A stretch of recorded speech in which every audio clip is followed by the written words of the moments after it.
Hello, hello. I'm Casey, And I'm Fallon. and this is Render Render the the dark. Darkness. We're going to blame that on computer lag. Technology. It's got to go to space and back. Yep. Which is really ironic because as soon as I said that, you froze. So that ought to look cool in the video. Oh, well, I didn't freeze on my end. Oh, you froze on mine. Hmm. Hello, anybody who is watching this. Hopefully, everybody that is watching this, which is hopefully a really large number.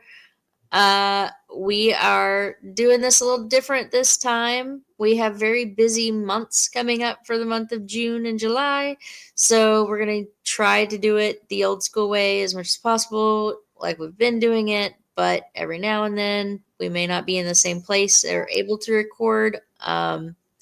So we're going to use this little technique so she can record where she is. I can record where I'm at. And you guys know how this kind of recording works, I'm sure. So anyways, that's what we're going with for our second case out of Georgia. Georgia. Georgia. This is going to be the haunting of Lake Lanier. Ooh, I know that this is a really popular. Are your fingers? Are they done? I was trying to move it back because it looked like really close. That's why I was like, I don't know, but the way that you moved it makes you look like you have a really tiny head and a giant shoulders. You look like Bob on Beetlejuice. right now? You have a little tiny head.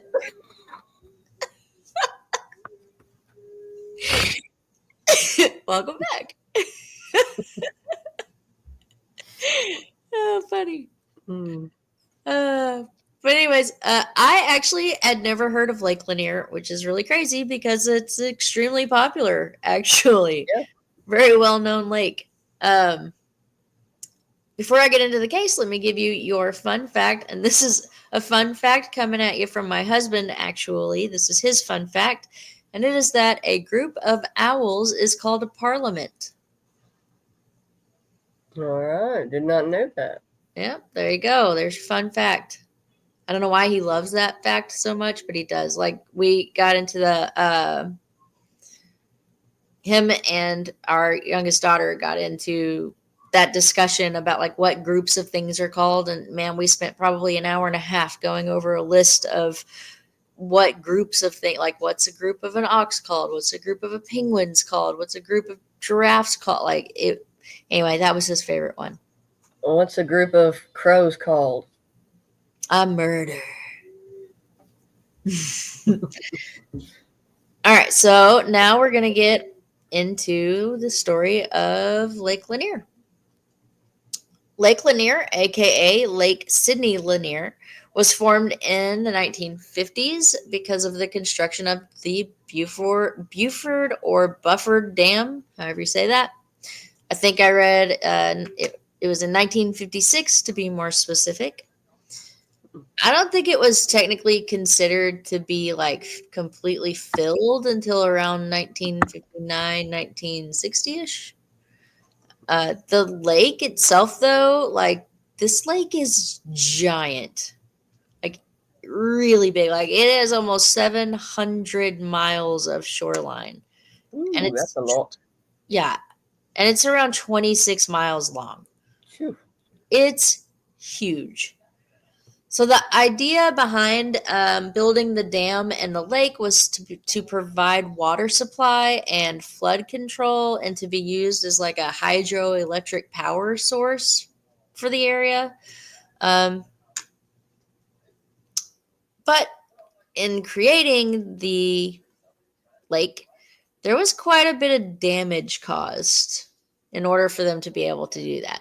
So, unfortunately, in order for this plan to take place, they needed land, obviously, with an allocated budget of around 45 million to bring this plan to light. They could do whatever they needed to do, or so they seemingly felt like they could, anyways. Mm. So the result of the plan ended up being the government basically forcing people to give up their land. This was done through a process called eminent domain, which means essentially the government has the quote unquote right to take one's private property for public use, whether the property owner wants to sell it or not. They Ooh. actually tried to do that to Grandma and Grandpa's land. Oh yeah, whenever they were wanting to do the Yeah, for oil or whatever. yeah. Yeah. But anyways, they what they would do is they would enforce this to take over 50,000 acres of land. Some sources say it was 52,000 acres, and other sources say 56,000. So, just to be safe, as always, I'm including both. In the process, they would displace around 250 families, many businesses, and flood out the entire town of Oscarville. And it caused around 20 cemeteries to be relocated. What was that? Sorry, that was my phone. Oh, Okay. rude. What? Rude. It's an alarm. I'm sorry. It's okay. That's gonna be my next. Have you seen the TikTok trend that they're doing right now with the pretty effing rude or whatever? No. Like, I'm gonna make a video, and it's gonna be that moment where your phone chimed in on my case. Okay. Anyway, yeah, it cost around 20 cemeteries to be relocated. Not to mention most of the 50,000 something acres that they ended up kind of taking. That was mostly farmland, Yeah. which means jobs and a huge amount of resources. And that farmland was kind of needed at the time. But what was needed more, so they thought, was water. Now that brings me to the myth of the town of Oscarville and largely the reason why so many people believe this lake to be haunted. Okay. The myth is that the reason the specific area they chose to flood was picked was so they could flood out the town of Oscarville, which had a strong racial history and was believed to have been prominently African American residents. So the government wanted to flood it out, basically, and it's told that many of them died as a result of the flooding, as well as the belief that cemeteries were flooded, disrupting the dead, angering spirits. So Let's did get they it. not tell them when they were going to do it? Okay, we're going to get into that. Okay, sorry. No, you're fine. Let's get into some recorded truths about this myth. Yes, Oscarville, more specifically Forsyth County, did have a long history of racial tension and forced segregation. For example, the Tulsa Race Massacre of 1912 and the Rosewood Race Massacre that occurred in 1923. However, by the time the Corps of Engineers actually purchased the land, Oscarville residents were predominantly white people due to the racial tensions of the town's history, causing most African Americans to either leave or be pushed out by that point. Mhm. Which means the myth is based on like kind of like half truths. There were definitely deaths in that town and county that were caused by racial issues. However, the purpose of purchasing that particular land and flooding that specific town was not done with the intention of flushing out a predominantly quote unquote black town, as the myth claims. All right. Okay. There's also a myth that claims that many people drowned as a result of the flooding of the town, and that is simply not true. There were Okay. close to, as I said earlier, one source said 250 families, the source said 260. We're going to go 260 because most of them said that. There were close to 260 families that were displaced because of the Corps of Engineers, or because of the flooding, but the Corps of Engineers did make sure the town was clear beforehand since they knew the town had previously had residents in it. Yeah. Okay. So the town knew ahead of time. They were relocated. Don't get me Okay. Yeah. wrong. Some of them were relocated kicking and screaming. Some of them didn't want to go. But it's Yeah. not like the Corps of Engineers was just like, oh, screw that town. People or no people, flood it out. Like, that's Yeah. not what happened. Okay. Well, that's good. Yeah. What it boiled down to was that Atlanta was growing at a rapid rate, and Georgia officials desperately needed more fresh water to meet the growth. And the farming towns had not only the most land to use, but also wouldn't have had as many displaced people, businesses, or cemeteries to move as like a bigger city would have had. Yeah. So Mm. now that I've sort of debunked some of the myths as to why Lake Lanier has such an astonishing high death count, I will say the fact is that the idea that the ghosts of previous residents of Oscarville haunt the lake, like, that's very much plausible. Yeah. Just because the town wasn't flooded out in a way that caused a lot of deaths, or any that I could find any record of anyway, um, that doesn't mean that the town or the county wasn't already haunted to begin with. Yeah. Like, the history of that town and county is extremely horrific. It's filled with lots of death. And by death, I mean like murder. Senseless, violent, awful murders. And there was a lot of them. And I'll Mm. probably do a case on the history of the town at some point, just because it's pretty interesting and it should be known. It should be out there. And there's just so much of it. But this particular case is about Lake Lanier, so I'm going to try to stay to that point. And that leads us to the amount of deaths that have occurred on this lake. There have been over 700 recorded deaths on this lake since its construction. Mm. Almost 200 of those have been since just 1994. Wow. Yeah. Dang. Considering the lake gets an estimated 10 to 11 million people on it a year, that might not seem like a lot on paper, but considering there's several other lakes not that far from this one that have around the same amount of people on it every year, they don't have anywhere near the average amount of casualties that Lake Lanier has. Yeah. A bulk of these deaths are drownings. Another bulk of them result from boating accidents, but some are rather strange and often unexplainable. Mm. For example, cars just falling into the lake from the road without any rhyme or reason, or the fact that a lot of the drownings that take place involve people who are known to be avid swimmers, or they happen like unusually close to the shoreline. Huh. Yeah, it's pretty strange. Yeah, especially the car one. It's just like just driving and just.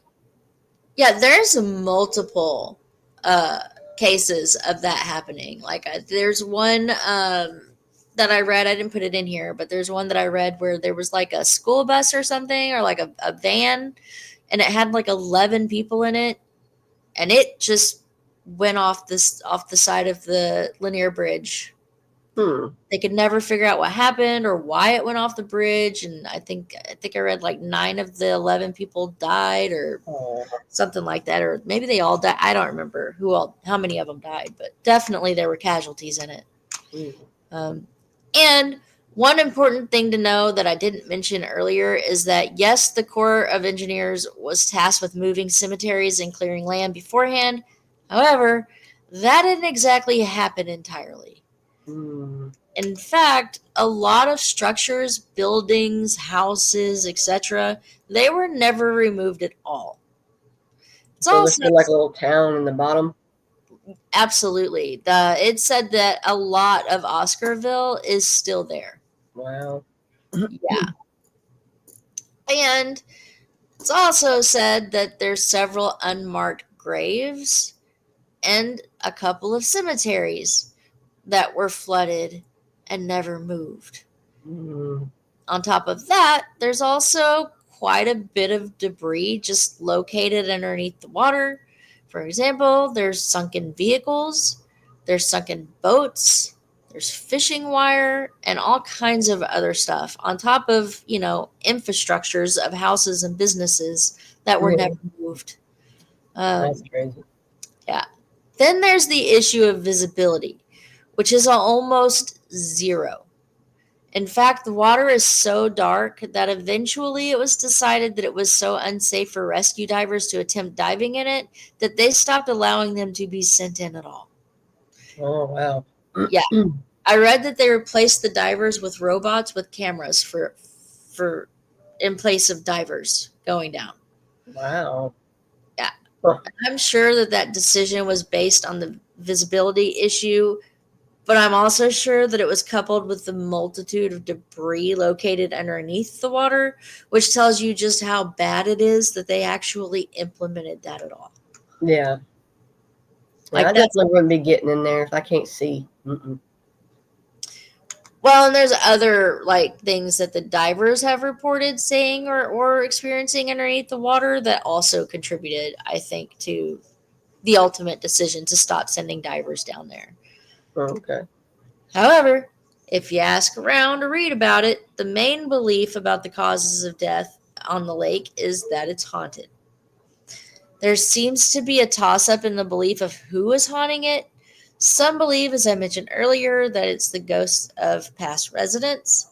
Others believe it's the spirits from the people who were residing in the cemetery and unmarked graves that were never moved. And others claim it to be the spirits of the people who were believed to have drowned in the lake but were never recovered. I could see all of that.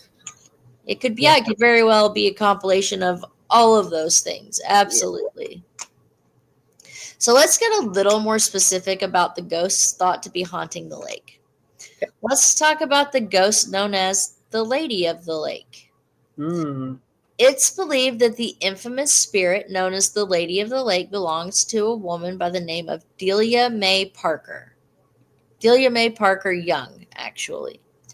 The story goes that Delia was riding along with another woman by the name of Susie Roberts, and this was around 1958.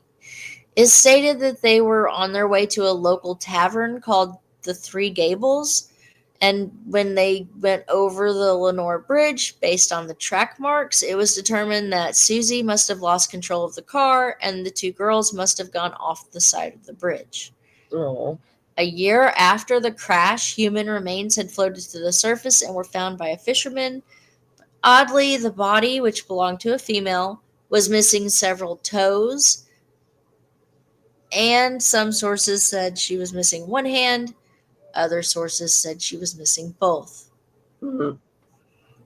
And it wasn't immediately known who that the body belonged to, but a little over 30 years later, Susie's car would be found with Susie still sitting behind the steering wheel under the water.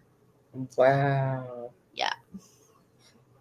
With Hmm. the discovery of Susie confirmed, it was then thought that the remains found 30 plus years earlier must have belonged to Delia.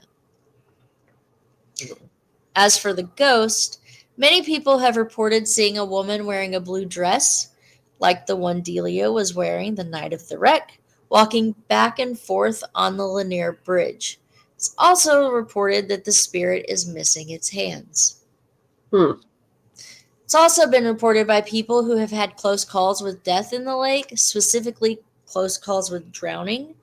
Um, they have claimed that when they were close to drowning, they felt like something or someone was pulling them down. Hmm. Which, Creepy. yeah. Which is where another version of the story of Delia comes into play. And in this version of the story, it says that Delia pulls victims underwater when they get close to her crash location. And in this version, she has one of her hands and is missing the other. Okay. So, Hmm. a couple different versions of that story there. It's also been reported by divers who have gone in the lake. They've also had claims to come across or feel bodies in the water, like feeling an arm or a Ooh. leg from time to time, but there not being a body there. There's Oh. also been reports that some of the boat wrecks that have occurred have been caused by things that seem to just not be there or have no explanation. Huh. Creepy. Yeah.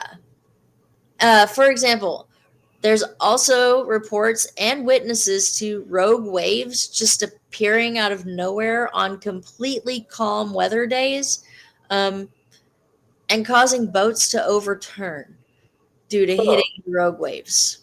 And there's also the boats that overturn due to hitting something in the water, but literally nothing being found in the location to explain why the boat would have wrecked or flipped. Weird.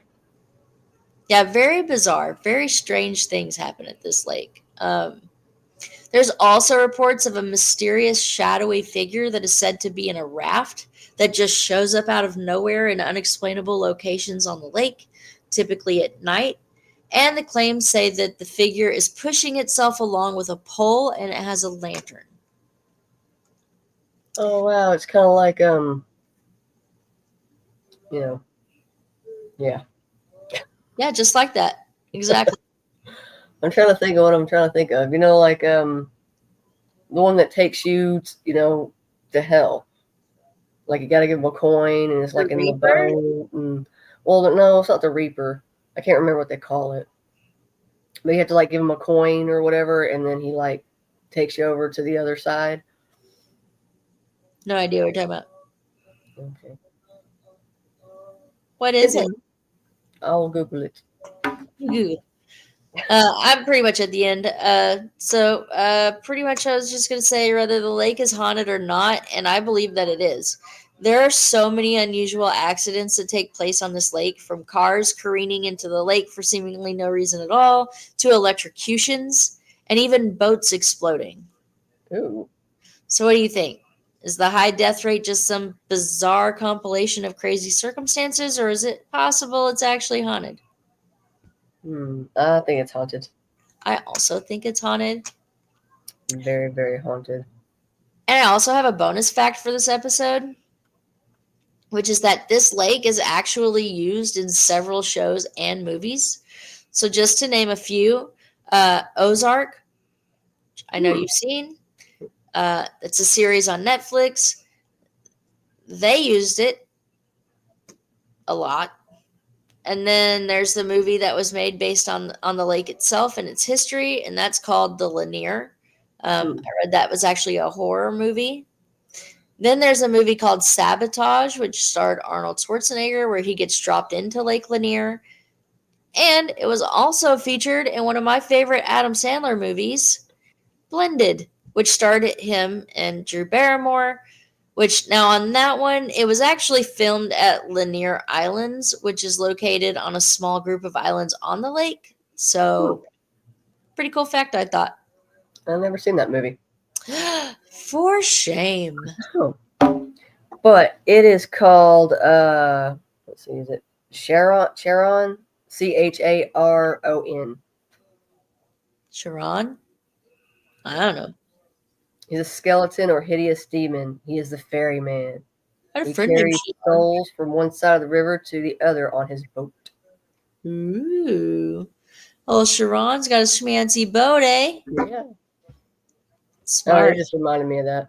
You know how many people would get on the boat just because it's a boat? That's smart gameplay right there. Oh yeah. But you have to pay him or he'll just, leave you there and you'll just be walking around. Does it got to be a specific kind of coin? Can it be a quata or a shilling? I don't know. Huh. I just know you gotta pay him. Huh. Well, that was my case on Lake Lanier. That was really good. I enjoyed it. Learned some things I didn't know. I learned a lot I didn't know because I'd never heard of Lake Lanier, and I thought it was pretty interesting. And this is one of those cases where the Lake Lanier is really interesting in itself, but I also feel like I kind of got trapped down a rabbit hole on this just because the history of the towns that were flooded by the lake. Yeah. So I'm really, I don't want to say anxious or eager, but like I really want to do a case on the history Yeah. of That'd be that. pretty cool. So, that was inspired by this case. So I love when we have cases where that case feeds into another case, which feeds into another case, and it kind of gives us a little extra legwork, but it also gives us more information. Yeah. So I always like the rabbit hole cases. Yeah, they're pretty cool. That's just me personally. I always feel like you got more than you bargained for on it. Yeah. So, anywho's, that's my case for Lake Lanier. Well, thank you for sharing. It was really cool. Thanks for joining. Yeah. Thanks for joining for you, and thanks for joining for all of our lovely friends out there. Yeah. Hi, friends. It's really late and I'm really tired, so Mhm. I am going to get off of here because I just don't think I'm as enthusiastic as I would like to be because I'm so tired. I is tired as well. I'm I so, still need to eat and put the baby to bed. oh, I already ate, but this is usually my fall asleep on the couch time. Oh. Yeah. Hmm. Anyways, all right. Well, thank you guys so much. We really appreciate it. And we hope you enjoyed the case. And if you did, please give us a like, a share, a follow, leave us a comment. Just wave and say howdy. We'd Say love to hear from you. hi. Bye. And on that note, we're going to say bye. Bye. We are 1, 2, 3. Render Render the dark. dark. Terrible at this. You're fired. You suck. I'm trying to read your lips, and you're doing it like Why aren't that's you what I'm just seeing. me? It's like what? Like and there's like a lag or something. I don't know. It's just yeah. I know, dude. You've been freezing up so much on my side. Wow, that's crazy. You have not frozen up at all, and I haven't frozen up on my side, so I don't know. I don't know, but you've Me neither. frozen up on my side so many times. It's so funny though because like your talking doesn't break, your face just stops moving. Anyway, we can talk about this after we end the recording. All right. All right, Bye. bye guys.